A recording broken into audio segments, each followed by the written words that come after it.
Chapter 9. Perfect Self-Expression or Divine Design. No wind can turn aside my boat, nor turn the tide of destiny. There is for every man perfect self-expression. There is a place he must fill that no one else can fill, something he must do that no one else can do. It is his destiny. This achievement stands a perfect idea in the divine mind, awaiting man's recognition. As the faculty of imagining is the creative faculty, it is necessary for man to see the idea before it can manifest. Thus, man's highest demand is the divine design of his life. He may not have the slightest idea of what it is, for possibly there is some marvelous talent hidden deep within him. His demand should be, Infinite Spirit, open the way for the divine design of my life to manifest. Let the genius in me be released now. Let me see clearly the perfect plan. The perfect plan includes health, wealth, love, and perfect self-expression. This is the square of life which brings perfect happiness. When one has made this demand, he may find that great changes take place in his life, for almost all men have turned away from the divine design. I know that, in the case of one woman, it was as if a cyclone had struck her affairs, but readjustments came quickly, and new and wonderful conditions took the place of the old. Perfect self-expression will never be work, but of such absorbing interest that it will seem almost a game. The student knows, moreover, that when man comes into the world financed by God, the supply necessary for his perfect self-expression will be at hand. Many a genius has struggled for years with the problem of supply, when his word and faith would have quickly released the necessary funds. For example, after class one day, a man came to me and gave me a penny. He said to me, "I have only 7 cents in the world, and I am going to give you one. Because I have faith in the power of your spoken word. I want you to utter the word for my perfect self-expression and prosperity." I spoke the word, and did not see him again until a year later. He came in one day, successful and happy, with a roll of yellow bills in his pocket. He said, "Immediately after you uttered the word, I was offered a position in a distant city, and now I am demonstrating health, happiness, and supply." A woman's perfect self-expression may be in becoming a perfect wife, a perfect mother, a perfect homemaker, and not necessarily in having a public career. Demand definitely attracts, and the path will become easy and successful. One should not visualize or force a mental image. When you demand that divine design enter your conscious mind, you will receive flashes of inspiration, and you will begin to see yourself accomplishing some great achievement. This is the image or idea which he must hold without hesitation. What man seeks, seeks him. The telephone sought Bell. Parents should never force careers and professions upon their children. With a knowledge of spiritual truth, the divine plan could be spoken of from infancy or prenatally. A prenatal treatment should be, may the God in this child have perfect expression, may the divine design of his mind, body, and affairs be manifested throughout his life, throughout eternity. Let God's will be done, not man's will. God's pattern, not man's, is the command we find throughout the scriptures, and the Bible is a book that deals with the science of mind. It is a book that tells man how to free his soul or subconscious mind from bondage. The battles described are pictures of man waging war against mortal thoughts. Man's enemies will be those of his own household. Every man is Jehoshaphat, and every man is David, who slays Goliath, mortal thought, with the little white stone, faith. So man must be careful not to be the wicked and slothful servant who buried his talent. There is a terrible penalty to be paid for not using one's ability. Often fear stands between man and his perfect expression. Stage fright has hindered many a genius. This can be overcome by the spoken word or treatment. The individual then loses all self-consciousness and feels simply that he is a channel for infinite intelligence to express itself through him. He is under direct inspiration, fearlessly and confidently, because he feels that it is the Father within who does the work. A young man often came to my class with his mother. He asked me to say the word for his upcoming exams at school. I told him to make the statement, "I am one with infinite intelligence. I know everything I need to know about this subject." He had an excellent knowledge of history, but he was not sure about arithmetic.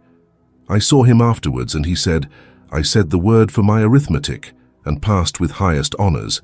but I thought I could depend upon myself for history and got a very poor grade. Man usually receives a setback when he is too sure of himself, meaning that he relies on his personality and not on the Father within. Another of my students gave me an example of this. One summer she went on a long trip abroad, visiting many countries where she did not know the languages. She asked for guidance and protection every minute, and her affairs went smoothly and miraculously. Her luggage was never delayed or lost. Accommodations were always ready for her in the best hotels, and she had perfect service wherever she went. She returned to New York. Knowing the language, she felt that God was no longer needed, so she went about her business in the ordinary way. Everything went wrong. His trunks were late, amidst inharmony and confusion.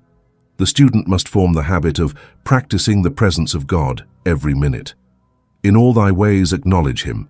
Nothing is too small or too great. Sometimes an insignificant incident can be the turning point in a man's life. Robert Fulton, watching some boiling water in a kettle, saw a steamboat. I have seen a student, often withholding his demonstration through resistance or pointing the way. He fixes his faith in a single channel and dictates just the way he wishes the manifestation to come, which brings things to a standstill. My way, not yours, is the command of infinite intelligence. Like all power, whether steam or electricity, it must have a non-resistant engine or instrument to work, and man is that engine or instrument. Again and again man is told to be still. O Judah, fear not, but tomorrow go out against them, for the Lord will be with you. Ye shall have no need to fight this battle. Stand ye still, be still, and see the salvation of the Lord with you. We see this in the incidents of the $2,000 that came to the woman through the landlord when she became non-resistant and unperturbed, and the woman winning the man's love after all suffering had ceased. The goal of the student is poise. Poise is power, because it gives God power the opportunity to hasten through man, to will and do his good pleasure. Aplamado, he thinks clearly, and makes quickly the right decisions. He never misses a trick. Anger clouds the visions, poisons the blood, is the root of many diseases, and causes wrong decisions that lead to failure. It has been called one of the worst sins, as its reaction is very harmful. The student learns that in metaphysics, sin has a much broader meaning than in the ancient teaching. Everything that is not of faith is sin. He discovers that fear and worry are deadly sins. They are faith reversed, and through distorted mental images, they cause what he fears to happen. His work is to expel these enemies from the subconscious mind. When man is not afraid he is finished, says Maeterlinck, that man is God-fearing.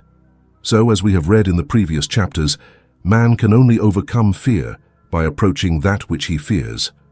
When Jehoshaphat and his army prepared to meet the enemy, singing "Praise the Lord, for his mercy endures forever," they found that their enemies had destroyed each other and there was nothing to fight. For example, a woman asked a friend to deliver a message to another friend. The woman was afraid to give the message, for the reasoning mind said, "Keep out of this matter, do not give that message." She was troubled in spirit, for she had given her promise. At last, she decided to approach the lion and invoke the law of divine protection. She met the friend to whom she was to deliver the message. She opened her mouth to say it when her friend said, "So-and-so has left town." This made it unnecessary to give the message, as the situation depended on the person being in town. Since she was willing to do so, she was not obliged. Since she was not afraid, the situation vanished. The student often delays his demonstration because of the belief that it is incomplete.